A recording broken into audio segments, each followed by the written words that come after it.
Good evening.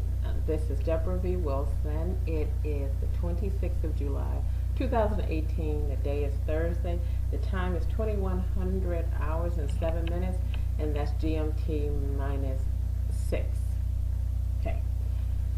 On Wednesday, the 18th of July, 2018, I did a podcast called Four Men in Winnipeg and Bearing Witness to Self and Relational Dynamics. And I talked about the way in which, I spoke from the premise that we are always in relationship all the time, just not, our relationships are in addition to the people we all acknowledge we're in relationships with, family, friends, co-workers. If you're a person of faith, the people you worship with, our relationships go well beyond that. They're innate to our humanity, and some of our relationships are very, very short term and perhaps do not involve a great deal of emotional connection or involve no emotional connection at all. Specifically, one of the examples I gave is when I was talking about a conversation I had with a gentleman last Wednesday about a total stranger, but we share our humanity. And he had a doctor's appointment, and he had just come out of a doctor's appointment when I was on my way walking past him, and the doctor's appointment was pretty jarring for him. So I'm going to fast forward a week and a day to tonight, Thursday.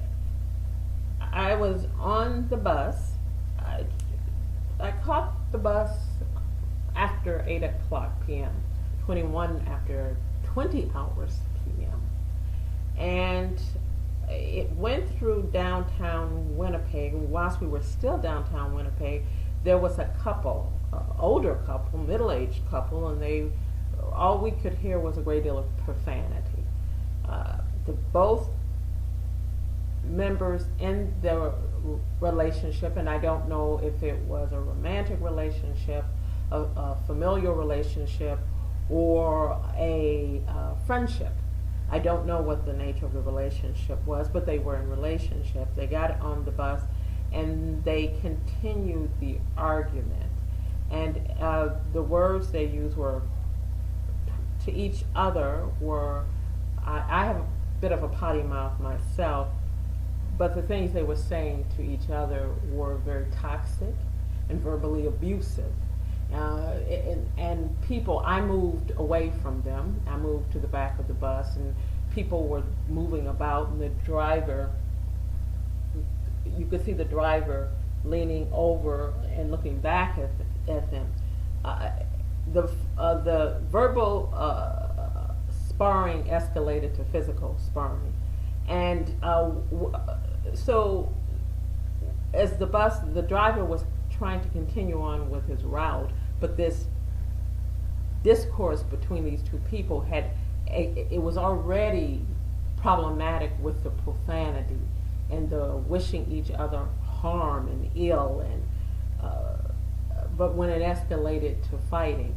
So here's the thing about Winnipeg: the traffic, even late at night on some streets in the evening, can be challenging.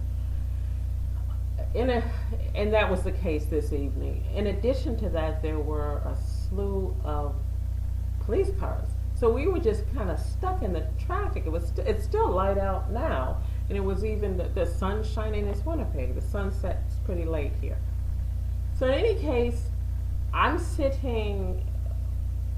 There are two young people, a man and a woman, late teens, early 20s, both of them, sitting next to each other, and they're engaged in a relationship of friendship or something, I don't know, but they knew each other.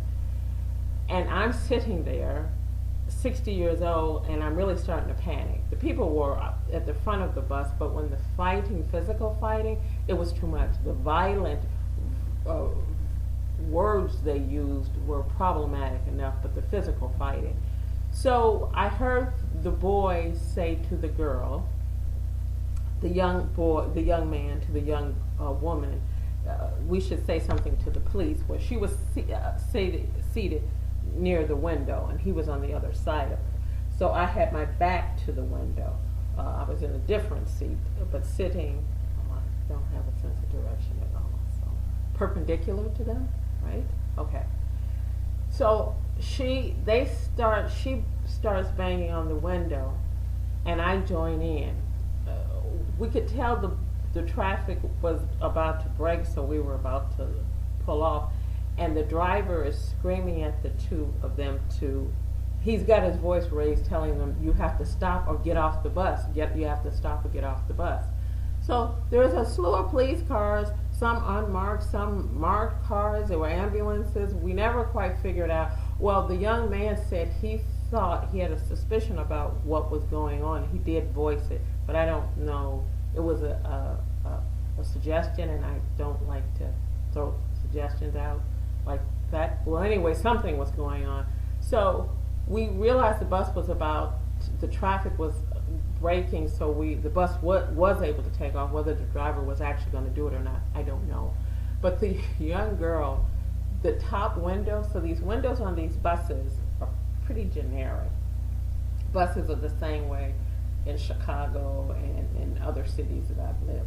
So you can slide the windows open, or you can pull the windows forward to get air. So she stands up and she's pulling the window open. It was already open, I apologize. And she starts screaming, help us, help us. Help, we need your help. And so while she's doing that, I'm banging on my window, my closed window, screaming, help us, help us, help us. And the young man, the boy, is leaning over and he's banging on the window as well. And the young lady is literally screaming, help us, help us. So we got the attention of two police officers, and they came over. The two people, the approaching police, I don't know if they could see them. They were certainly facing in the direction to see them, but it was in the back, behind them, but they were facing in the direction.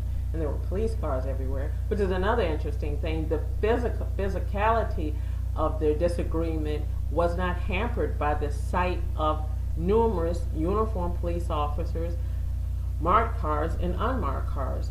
This is how much this fight between these two people had escalated.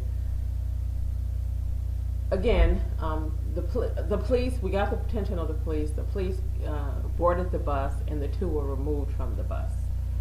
I don't know what happened afterwards, other than the police took a statement from the driver. But for me, it was out of that situation to watch the passengers on the bus. So people had started moving away from them as the fight escalated, and there was, because of the time, there were empty seats, but people were huddling together and kind of hunching over and trying to look, but not really wanting to make eye contact with them. We were all doing the same thing because you didn't want to get dragged into whatever that was. So after they were removed from the bus, to watch people and their body language, and people literally exhaling, and people talking to each other. And then the conversation I had with the two young people, who were probably 40 years my junior, both of them, and I talked about how toxic the situation was and how frightening it was. There was the possibility of either one of the people being a physical threat to anyone other than each other was very low, but nevertheless it was frightening, and it was really toxic, and it was just a horrible and a painful situation to watch whatever was going on between the two of them continue to escalate. And the two young people said the same thing. And I watched this young boy, both of them looked terribly fit, completely fit. He put his hand on his chest and he said, I didn't need this. None of us needed this. This is, and it was escalating. This was so bad, because I kept saying, oh, I thought this was old lady fear, and he started laughing. He and his friend she laughed as well, and she said, no, it was bad. It was really bad. So we talked, and we were verbally comforting each other, and then when I turned around, because I turned to my right to talk with them, and when I turned to my left to see the rest of the bus, because again I had moved to the back, people had rearranged themselves in different seats, but people who were not together were all sharing and verbally comforting each other and bearing witness to what happened. You could see people's body language, not the body language you normally expect on the bus with total strangers. There were 2 men on the bus, 3 men on the bus, passengers that went up to talk with the driver to make sure he was okay, and they were smiling and trying to deal with it by being humorous about it.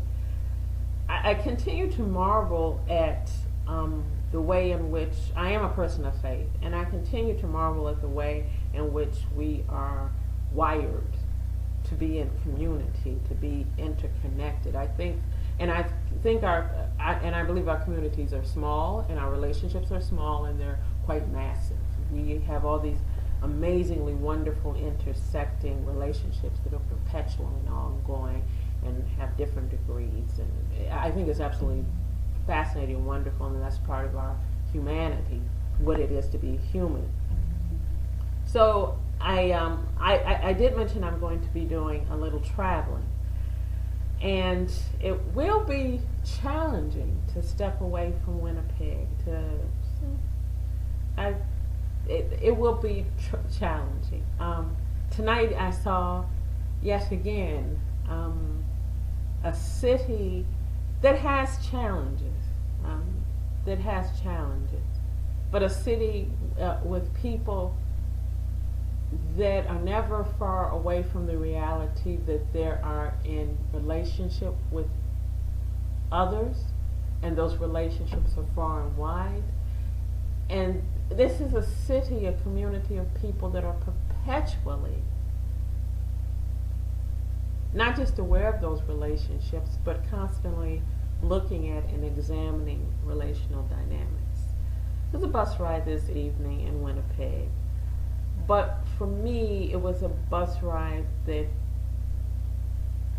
testified and bared witness to all of our humanity and the ways in which we connect and the ways in which this couple, we lose sight of our humanity and the humanity of our fellow citizens, neighbors, fellow human beings, the people we share life with, and that can be very sad. And yet in that same experience I rejoice over the ways in which we connect and reassure and embrace metaphorically and comfort.